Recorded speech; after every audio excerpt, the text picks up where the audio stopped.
જૂનાગઢના માળિયાહાટીના તાલુકામાં મેઘરાજાની ધમાકેદાર એન્ટ્રી જોવા મળી। ઉપરવાસમાં ભારે વરસાદને કારણે કાલિંદી નદીમાં ઘોડાપૂર જેવી સ્થિતિ સર્જાઈ અને અનેક નદીઓ બે કાંઠે વહેવા લાગી। ખોરસાથી બાલાપરા જતા રોડ પરનું કોઝવે પાણીમાં ગરકાવ થતા રસ્તો બંધ થયો અને બાલાપરા ગામ સંપર્ક વિહોણું બન્યું। પુલનું નિર્માણ કાર્ય ચાલુ હોવાથી કાચો રસ્તો પાણીમાં ધોવાઈ ગયો, જેનાથી અવરજવર ખોરવાઈ છે। સ્થાનિક તંત્ર દ્વારા રસ્તાની વૈકલ્પિક વ્યવસ્થા અને રાહત કાર્યો શરૂ કરવામાં આવે તેવી માંગ કરી છે। ભારે વરસાદથી માળિયાહાટીનામાં કાલિંદ્રા નદીમાં ઘોડાપૂર આવ્યું હતું। રસ્તાઓ ધોવાઈ ગયા છે, જેના કારણે લોકોને અવનજવનમાં હાલાકીનો સામનો કરવાનો વારો આવ્યો છે। ખોરાસાથી બાલાપર જતા રસ્તા પરનો કોઝવે પાણીમાં ગરકાવ થયો છે। ઉપરવાસમાં ભારે વરસાદને કારણે કાલિંદી નદીમાં ઘોડાપૂર જેવી સ્થિતિ અને અનેક નદીઓ બે કાંઠે વહેવા લાગી। ખોરાસાથી બાલાપર જતા રોડ પરનો કોઝવે પાણીમાં ગરકાવ થતા રસ્તો બંધ થયો અને બાલાપરા ગામ સંપર્ક વિહોણું બન્યું।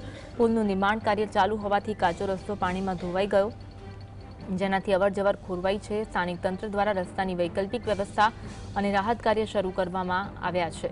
તો સ્થાનિક તંત્રએ હાલ તો કામગીરી આરંભી છે, કારણ કે કોઝવે ધોવાઈ ગયું છે। આવન જાવનમાં મુશ્કેલીનો સામનો કરવાનો વારો આવ્યો છે।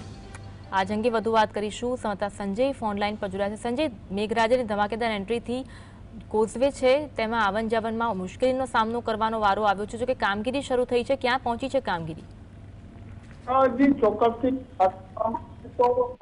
સવારથી જ માંગરોળ તાલુકામાં અને માળિયા તાલુકામાં આ બંને તાલુકામાં ધોધમાર વરસાદ વરસી રહ્યો છે। ખાસ કરીને જે નદી છે જે છલકાઈ ગયા છે, જ્યારે માળિયાહાટીની કાલિંદી નદીમાં ઘોડાપૂર જેવી સ્થિતિ છે। ખોરાસાથી બાલાપર જતો જે રોડ છે, આ રોડ પર જે કોઝવે આવેલ છે, આ કોઝવે પાણીમાં ગરકાવ થતા હાલ જે બાલાપુર ગામ છે જે સંપર્ક વિહોણું બન્યું હોય તેવું હાલ સામે આવી રહ્યું છે। ખાસ કરીને આજે સવારથી જ મેઘરાજાએ જે મીટ માંડી હતી, ત્યારે બપોર બાદ ગાજવીજ સાથે વરસાદ વરસી રહ્યો અને જોતજોતામાં જે નદીઓ છે જેમાં ઘોડાપૂરની સ્થિતિ સર્જાઈ છે।